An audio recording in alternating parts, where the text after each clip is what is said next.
à tous, j'espère que vous allez bien. Aujourd'hui je vous retrouve dans une vidéo assez particulière. Je suis aussi désolée pour ma tête, je reviens d'un examen, donc voilà, c'était pas très facile. On n'a pas envie, après avoir passé 2 heures devant un PC à l'école, de se mettre se préparer pour faire une vidéo.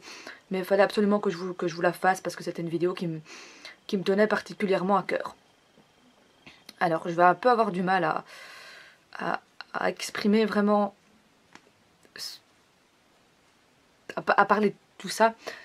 Donc cette vidéo, en fait, j'ai décidé de demander à mes camarades, à des gens, à des amis qui ont accepté de s'exprimer, quelle était leur définition de la liberté d'expression, parce que j'avais envie de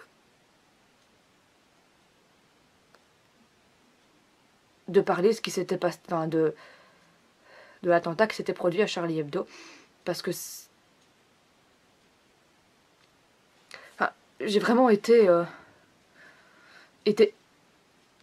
choquée de ce qui s'est passé. Je me suis dit mais c'est pas possible, mais dans quel monde on vit? Et je me suis dit qu'en tant que futur journaliste, je trouvais intéressant de savoir ce que c'était pour les gens la liberté d'expression. Et je savais pas comment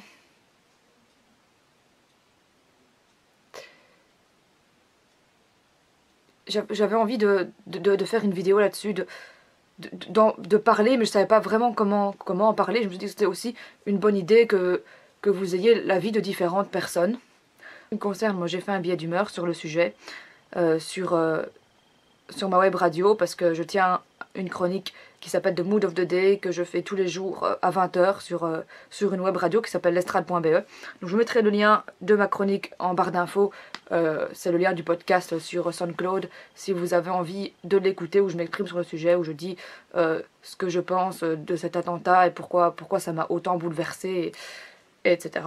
Donc si ça vous intéresse, vous allez le voir. Et je voulais aussi vous dire que les propos des gens dans cette vidéo, je ne les ai absolument pas recoupés. C'est leur avis personnel, c'est ce que eux ils pensent, et je ne veux pas dans les commentaires que vous me teniez responsable de ce que disent les gens. C'est leur liberté d'expression, c'est ce que eux pensent, et donc voilà, si vous avez des commentaires, de toute façon les commentaires rageux seront supprimés, mais j'avais vraiment envie de vous faire quelque chose sur le sujet, parce que c'est vraiment quelque chose qui m'a touchée. Je trouvais intéressant justement d'avoir l'avis d'autres personnes et de savoir un petit peu ce que c'était pour les gens la liberté d'expression. Donc voilà, je leur ai dit qu'ils pouvaient s'exprimer de n'importe quelle manière que ce soit, qu'ils pouvaient me faire ce qu'ils voulaient, tant qu'ils me donnaient une définition de ce que c'était pour eux la liberté d'expression. Donc j'espère que cette vidéo vous plaira, et donc je vous laisse tout de suite avec. Pour moi, la liberté d'expression, c'est savoir s'exprimer sans être jugé et critiqué, c'est savoir respecter la vie des gens. La liberté d'expression, je ne sais pas si on m'entend, ça va faire faux si on m'entend. La liberté d'expression. La liberté d'expression, c'est ça. Ah, voilà. La liberté d'expression, c'est ça. Tout le monde parle. Et je vais sortir mon petit crayon. Voilà. Juste là. Qu'est-ce que représente pour moi la liberté d'expression?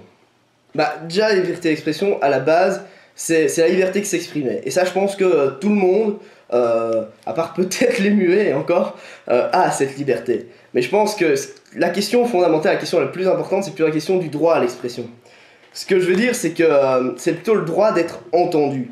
Parce que y a des gens qui possèdent les médias dans la société, et qui possèdent les grands groupes de TV, qui possèdent les grands groupes de chaînes. Il y a les gens qui sont les politiciens, qui font partie des grands partis. Eux, d'office, ils ont la liberté d'expression.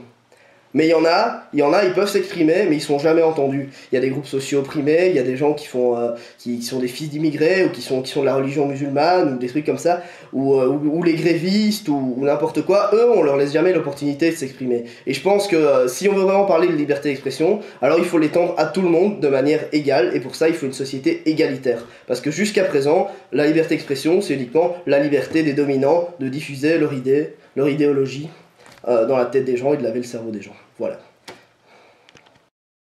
La liberté d'expression. C'est ma raison d'exister. Sans la liberté d'expression, Il n'y a plus de démocratie. et sans démocratie, le monde ne tournerait vraiment plus.